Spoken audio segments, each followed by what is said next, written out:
حدیث قدسی: نحو ثبت حسنات و سیئات.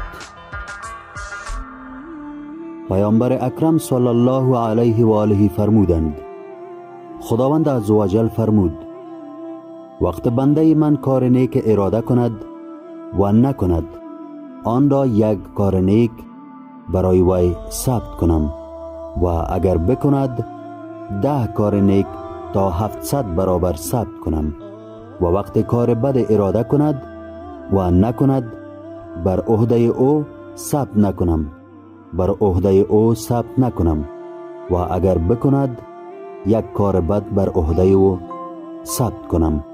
نهج الفصاحه، حکایت 2068.